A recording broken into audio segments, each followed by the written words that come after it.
Hola, ¿qué tal? Sean bienvenidos nuevamente a un video de esta sección de videos en crudo. Espero que se encuentren muy bien. Y digo, en este caso es un formato un poco diferente. Estoy probando esta opción de Canva de poder grabar mientras presentas. Puedo hacerlo en Meet, pero estaba viendo que también puedo hacerlo en Canva, entonces quiero probar la opción y de paso aprovechar para poder hacer una presentación que, bueno, en unos minutos o en una hora más voy a estar presentando yo en clase y en este caso, bueno, es caracteres esenciales del Estado. Y aquí tengo yo un índice para que ustedes puedan. Ok, no sé si en pantalla también ustedes vean las flechas, porque de ser así, bueno, no se ve nada. Entonces, a ver, permítanme un momento. Ok, en este caso, aquí tengo el índice que lo que vamos a ver es el contexto histórico del surgimiento del Estado, perspectiva sobre soberanía concentrada y popular en la Edad Moderna, abordada desde tres diferentes autores, tanto en la soberanía concentrada como en la popular, y los caracteres del Estado, que es la soberanía, la sumisión al derecho y la personalidad jurídica, y bueno, por último, la conclusión. Así que bueno, primeramente empecemos con un contexto histórico, pensar primero que la idea que tenemos nosotros actualmente sobre lo que es el Estado no existía antes de la Edad Moderna. Y ahora pensar qué es la Edad Moderna, cuándo inicia la Edad Moderna. La Edad Moderna puede verse en tres periodos distintos dependiendo desde donde se vea. En este caso puede ser tanto para historiadores como para filósofos el inicio de la Edad Moderna, perdón. Por ejemplo, en 1453 con la caída del Imperio Romano, en 1492 con la llegada de Cristóbal Colón o incluso hasta 1600 para algunos, en el caso de la filosofía, con la publicación del discurso del método de Descartes, es decir, Descartes es quien inicia la filosofía moderna y también podría decirse quien inicia este periodo de la Edad Moderna. Entonces, antes de estas fechas que yo les menciono, puede pensarse que la idea de Estado no existía como institución soberana que dictara a través de alguna constitución normas que buscaran regular a la sociedad, sino que más bien había señoríos y ciudades-estado. ¿Qué es cada uno? Los señoríos pues eran estos centros de la vida rural bajo el sistema feudal. Recordemos qué es el sistema feudal. El sistema feudal es el sistema económico post-esclavista. Sin embargo, bueno, en realidad todavía sigue habiendo una esclavitud, pero disfrazada a través del nuevo sistema económico que era el feudal, donde las personas que no tenían propiedad terminaban trabajando y viviendo en las tierras de los señoríos, que eran quienes tenían propiedades, a cambio no necesariamente de un salario. Todavía no existía eso, entonces por eso les digo, era una esclavitud disfrazada de otro sistema económico, puesto que los ponen a hacer de todo a cambio de comida y vivienda.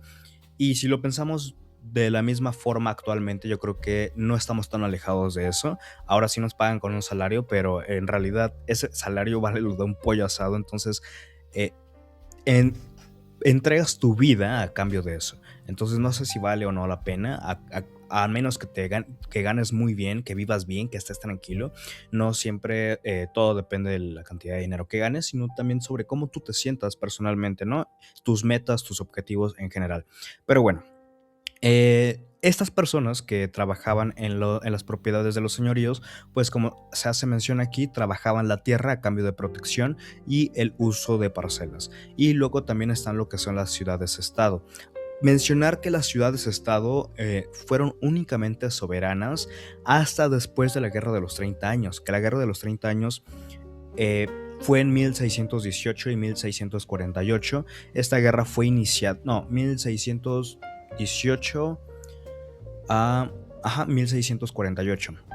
Esta guerra fue iniciada por cristianos y católicos, es decir, protestantes y reformistas, porque el sistema ideológico no convergía entre uno y otro. ¿Por qué ocurre esto? Después de la publicación de las 92 tesis de Martín Lutero, empieza a ocurrir una discrepancia ideológica en cuanto a la posición que tenía la iglesia como institución, sí, como poder único, universal, casi casi, porque nada más pensar que la iglesia cobraba indulgencias, es decir, el perdón de las personas que cometían algún pecado y les pedían a cambio una cuestión económica para poder ser perdonados, para los cristianos empezó a ser como dudoso, ¿no? Entonces, pensar por otro lado que ya había surgido la imprenta de Gutenberg, la distribución de las Biblias no solamente eran en latín, sino que ya había más traducciones, es decir, las personas ya tenían acceso a la lectura de la misma. Entonces empezó esta discrepancia ideológica que terminó en una guerra de 30 años y fue una de las más violentas en toda Europa. Es decir, fue tan, pero tan violenta que dices, nada más buscar en Google la guerra de los 30 años y te sale que fue una guerra muy sangrienta, la cual terminó de manera pacífica, entre comillas, a través de un tratado llamado Westfalia. ¿Qué indica ese tratado de Westfalia? Indica que primeramente las ciudades-estado van a ser específicamente soberanas sin la intervención de la iglesia o del papa o de alguna entidad religiosa para el gobierno de sí mismo. Porque antes de eso, las ciudades-estado, lo que se conocía como centros comerciales y financieros con gobierno propio, pueden imaginarse como naciones pequeñas. Luego entonces, y yo por eso puse aquí de manera visual el mapa de Europa. Europa, como lo conocemos actualmente o como lo vemos en ese mapa, no existía antes de la Edad Moderna o incluso antes del surgimiento del Estado. No existía como tal esa delimitación territorial, sino que hasta después del Tratado de Westfalia se convirtió y surgió la entidad la Unión Europea y la distribución territorial o la división territorial de cada uno de los estados. Ahora, una vez que ocurre el Tratado de Westfalia y demás, el Estado moderno nace con un ingrediente específico, la soberanía. Con el inicio del Renacimiento, pasa este parteaguas. El Renacimiento es este renacer, es decir, nuevamente traer de vuelta, válgame la redundancia, las ideas que estaban en el pasado. ¿Cuáles eran las ideas? Pensar primero en esto. Aquí tenemos a Leonardo da Vinci y a un lado, bueno, del lado derecho está Leonardo da Vinci y del lado izquierdo está el hombre de Vitruvio. ¿Quién es Vitruvio? Vitruvio era un escritor que escribía, válgame la redundancia nuevamente, sobre cómo tenía que realizarse la infraestructura de una ciudad y también cuál tenía que ser la técnica de los artistas para perfeccionarla y llegar a la perfección casi casi, ¿no? Entonces, Leonardo da Vinci estudiaba muchísimo a este autor al grado de que buscó representar la anatomía humana y al mismo tiempo representarlo a él como esta entidad de perfección, ¿no? Y pensarlo como el hombre renacentista, el humanismo pone al ser humano nuevamente en el centro del pensamiento y quita a Dios, es decir, cuando ocurre esta transición de la Edad Media a la Edad Moderna, existe este quitar y poner de uno y otro. Entonces, no solamente estaba pasando eso, sino también el clasicismo. ¿Qué era el clasicismo? Retomar lo clásico. ¿Y de dónde venía lo clásico? Pues de la Grecia clásica, de la antigua Roma, y tanto de sus sistemas políticos, sus sistemas filosóficos, su sistema de pensamiento en general para hacer las cosas. Entonces todas esas ideas eran como un cúmulo en una olla express, y en el momento en el que liberaron esa tapa de la olla express, ¡pum!, vino una serie de acontecimientos interesantes en el sentido político. Por ejemplo, se superó el dualismo de la lucha de Estado e Iglesia. Una vez hecho el Tratado de Westfalia, todo se soluciona a favor del Estado. Sin embargo, pensar que la iglesia misma fue la que provocó de manera indirecta esta separación de Estado e iglesia, este Estado laico, puesto que la búsqueda de la iglesia de un poder mayor para los monarcas estaba siendo un problema, puesto que no podían liderar sus naciones de manera independiente sin la intervención de la iglesia como institución religiosa. Entonces, cosas que dio el Estado moderno una vez logró este proceso, el cual no fue luego, sino que fue todo un proceso lento, como en todo. Hubo primeramente libertad religiosa inalienable, es decir, que si eras tanto católico como protestante, pues no había ningún problema, podías hacerlo, o si, bueno, en el caso de los judíos ellos sí tenían un problema, pero podías hacer lo que tú quisieras en ese momento, poco a poco, e incluso la idea atea todavía estaba un poco peleada, ¿no? Pues ahí tenemos a Galileo, pero por ejemplo ya con Newton pues ya no le tocó tanto ese caos, puesto que la iglesia había creado una institución para las universidades, en el caso por ejemplo de Inglaterra, donde se premiaban los eventos científicos o los descubrimientos científicos. Entonces para Galileo no fue tan bien, pero para Newton ya las cosas habían cambiado a nivel de pensamiento, ¿no? Ahora, la libertad individual resultado de la estructuración democrática. ¿Qué quiere decir esto? Que ya existe una participación por parte de los ciudadanos y también se consagraron las constituciones que llamamos garantías individuales o derechos humanos. Yo aquí lo puse en signos de interrogación porque derechos humanos en la declaración de los mismos en Francia en 1700 a finales. ¿Para quiénes eran exactamente? Preguntarnos eso, ¿no? La historia no es lineal y la historia tampoco es muy específica, depende desde dónde la veas, y entonces también hay que preguntarse los conceptos a quién va dirigido. Aquí va un breviario cultural. Cuando imaginemos en una habitación y pensamos en el lenguaje inclusivo, el todes o el tox con una X de por medio, es revolucionario, puesto que si se ponen a pensar, en Francia en ese momento las únicas personas que eran humanos o considerados con derechos eran los hombres blancos, heterosexuales, ciudadanos, que no fueran esclavos, que no fueran negros, que no fueran mujeres, que no fueran niños. Entonces, derechos humanos exactamente, o más bien solamente un sector de la población era quien tenía ese beneficio, ese derecho y al mismo tiempo pues la obligación, como un poco en Roma, ¿no? El cómo también surgen los derechos humanos con el pater familias y demás. Pero bueno, a ver, permítanme un momento, se fue aquí el internet, no sé si todavía sigue grabando, ojalá que siga grabando. Listo, ya regresó al internet. Y, los derechos humanos, entonces, cuando estabas en una habitación, pues las personas a las cuales se dirigían, todos, pues eran únicamente los que fueran hombres con estas características. Si había mujeres, ellas no cuentan dentro de ese conteo de todos. Nada más hacemos referencia a un solo sector. Entonces, cuando utilizamos el lenguaje inclusivo, rompemos esa barrera de la Declaración de los Derechos Humanos y la percepción francesa sobre quién era considerado humano. Nada más como dato curioso, no quiere decir que sea tan incluyente el lenguaje inclusivo, puesto que no está considerada la gente que no ve, la gente que es muda, la gente que es sorda. Es decir, todavía el lenguaje sigue siendo abstracto para poder llegar a otros alcances. Sin embargo, bueno, eso lo dejo ahí a criterio propio. Ahora hablemos un poco sobre la soberanía concentrada, y aquí ya vamos a abordar a distintos autores. En el caso, por ejemplo, de Maquiavelo, quien era diplomático y también estuvo como militante, me parece, y él hizo una obra llamada El Príncipe, que hace referencia al principal sobre la forma de gobernar para el rey, para que se mantuviera en el poder. En este caso, esta obra que él escribe no la escribe para el público en general, él la escribe como regalo para el rey. Y aquí yo pongo tres ideas generales. Una, política realista, el poder debe ser eficaz y él prefiere la república como lo fue Roma. Entonces podemos entender que Maquiavelo rompe con la idea religiosa del poder. Para él lo importante era mantener el orden y la estabilidad. Es decir, la política debía ser práctica, no moral. Entonces, él no habla incluso de derechos humanos, él habla de poder efectivo. Y nuevamente se retoman pues las ideas clasicistas. Él no habla del presente, él habla del pasado, de la República en Roma.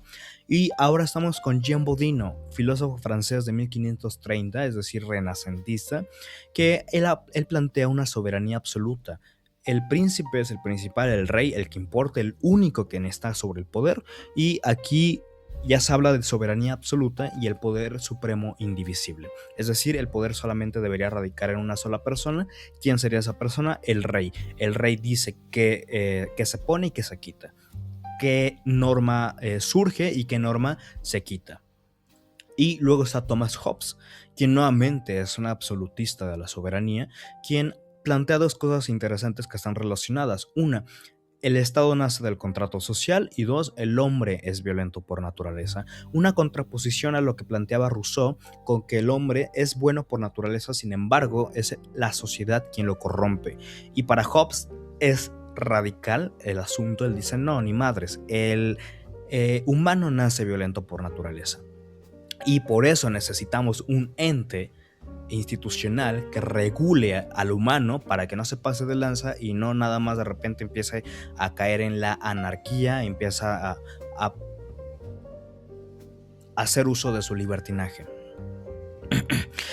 Y bueno, el soberano fuerte sin límites, es decir, que no debía tener el Estado límites para ejercer su poder con la finalidad de brindar la seguridad. Ahora hablemos un poco sobre soberanía popular. En este caso, pues tenemos a otros autores, por ejemplo John Locke, que era filósofo y médico. En su obra, no recuerdo cómo se llamaba, pero está ambientada en el sentido político, y él plantea las ideas de como contrato social, gobierno limitado, derechos naturales y derecho a rebelión. Nuevamente, la idea de contrato social, tanto la encontramos en Rousseau, en el libro llamado literalmente El contrato social, en Thomas Hobbes, en el Leviatán, en John Locke, en esta obra que no me acuerdo cómo se llama, pero hablaba de un gobierno limitado, el cual no podía tener el poder completo, es decir, pensar primero, el poder no viene de Dios, viene del pueblo, entonces para eso tiene que tener un derecho a la rebelión, es decir, si el gobierno viola los derechos, el pueblo puede destituirlo, el pueblo es quien tiene la soberanía. Eso sería la soberanía popular, es decir, que él decide quién está y quién no en el poder, y aquí podemos pensar en el surgimiento de lo que es las elecciones, el constitucionalismo, el liberalismo político y los derechos naturales que el ser humano tiene libre voluntad para su libertad y para la vida en general. Es decir, estos derechos naturales que se te brindan por el mero hecho de ser humano. Y luego está Rousseau, que era filósofo, pedagogo, músico, botánico, era un polímata, que ya es mucho más adelante, y él retoma nuevamente estas ideas, por ejemplo, de John Locke, que habla de la soberanía popular y el pueblo gobierna directamente y sobre la república. La soberanía no puede delegarse, el pueblo es el verdadero soberano. Puse ahí una frase a manera de ilustración, y en este caso él plantea que el pueblo es el verdadero soberano, como la república, es decir, el pueblo es quien tiene una participación democrática para decidir quién y quién no está en el poder. Entonces la soberanía deja de ser del rey y pasa a ser del pueblo. Y luego está Montesquieu, quien era jurista, historiador y filósofo político, quien en su obra El espíritu de las leyes plantea estas interesantes ideas sobre la división de poderes, sobre el ejecutivo, legislativo y judicial. Y aquí hay una frase ilustrativa: no basta con decir que limitemos el poder, hay que dividirlo. Lo mismo que plantea incluso John Locke, ¿no? Es decir, el gobierno debe estar limitado, pero este límite puede ser a partir de la división del poder para que no radique en un solo centro, sino que pueda distribuirse la fuerza que tiene el Estado y no solamente radique en una sola persona. Entonces, incluso, ¿para qué nos sirven conocer estas ideas? Pues son las ideas que le dieron forma al occidente. Literalmente Grecia clásica, Roma antigua, fueron las que formaron lo que conocemos actualmente como Occidente en nuestro sistema de pensamiento, y estas ideas que por ejemplo plantea Montesquieu en El espíritu de las leyes son las que rigen el sistema político, por ejemplo, de México. El poder ejecutivo, el presidente, el poder legislativo, quien promulga las leyes, y el poder judicial, que sería la estatal y la Suprema Corte de Justicia, ¿no? Y bueno, en este caso Montesquieu diseña este mecanismo divisorio para evitar el abuso del poder. Y luego está los caracteres del Estado, que el primero sería la soberanía, el cual ya les platiqué de manera a manera de breviario cultural, su formación, su contexto, etc. Y bueno, pues teníamos a Bodino con el poder supremo e indivisible, y a Hobbes como el poder como soberano sin límites para garantizar la soberanía. En la actualidad podemos ver la soberanía como poder supremo, autodeterminación, independencia frente a otros estados. Después del Tratado de Westfalia, pues cada uno podía regirse de manera autónoma sin la intervención de alguna otra institución. Por ejemplo, los códigos penales y civiles pues delimitan de cada estado su manera de regirse. Eso no quiere decir que no haya una constitución que lidere la nación completa o el territorio completo. Sin embargo, cada uno de los estados puede regirse de manera distinta en ese sentido a través de la diferencia de los códigos penales y civiles estatales. Y luego está la capacidad de mandar en última instancia. Ahora, la sumisión al derecho, aquí está lo interesante. Aquí lo puse a manera de recopilación, primero la absolutez, luego la división de poderes y un gobierno limitado, y ahora la idea de que el poder está, o el Estado está sometido al derecho. ¿Qué significa esto? Que el derecho surge como un ente limitante de forma arbitraria para no solamente el ciudadano a través del conjunto de normas que lo regulan en sociedad, sino también para delimitar el poder del Estado, para evitar caer en el despotismo. Entonces, el Estado no es un ente soberano que se lidera a sí mismo como se le da la gana, sino que también tiene que regir sus propias obligaciones a partir del derecho público, por ejemplo, ¿no? Y por último ya tenemos la personalidad jurídica con Hans Kelsen. Hans Kelsen era un jurista y filósofo. Aquí puse dos ideas generales sobre lo que él plantea. En este caso, el Estado no es una persona real y es la personificación del orden jurídico. ¿Qué quiere decir esto? Que hay una diferencia entre hombre y persona. El hombre es este ente psicológico y biológico y la persona es la réplica o la representación del mismo. Pero este posee derechos y obligaciones a cumplir regulados por las normas. Entonces, en este caso, la personalidad jurídica sería el ente del Estado que dicta qué puedes o no hacer. Es como una construcción artificial, por decirlo así, que te atribuye derechos, pero también te atribuye deberes y responsabilidades dentro de un marco legal. Y bueno, ya por último, para cerrar, el Estado moderno nace como concentración del poder, es decir, la soberanía, y evoluciona hacia su limitación, evitando caer en el despotismo por parte del poder y evitando caer en la anarquía por parte del pueblo, y finalmente se consolida como un Estado sometido al derecho. Y eso sería todo. Espero que les haya gustado este formato nuevo. Ya me di cuenta que sí me sé el tema, solamente que me pongo generalmente muy nervioso al hablar en público, un poquito así. Pero bueno, espero que les haya gustado y si les gusta este formato, pues pueden comentarlo, válgame la redundancia, ahí en los comentarios. Y tengo otros proyectos que puedo presentarles de igual manera en este formato. Así que bueno, eso sería todo. Denle un like y comenten temas que les gustaría que yo abordara en el ámbito jurídico, en el ámbito educacional, histórico, filosófico, literario, lo que ustedes quieran. Yo, si no me lo sé, me lo invento. Nada, no es cierto. Pero bueno, gracias por ver y hasta luego.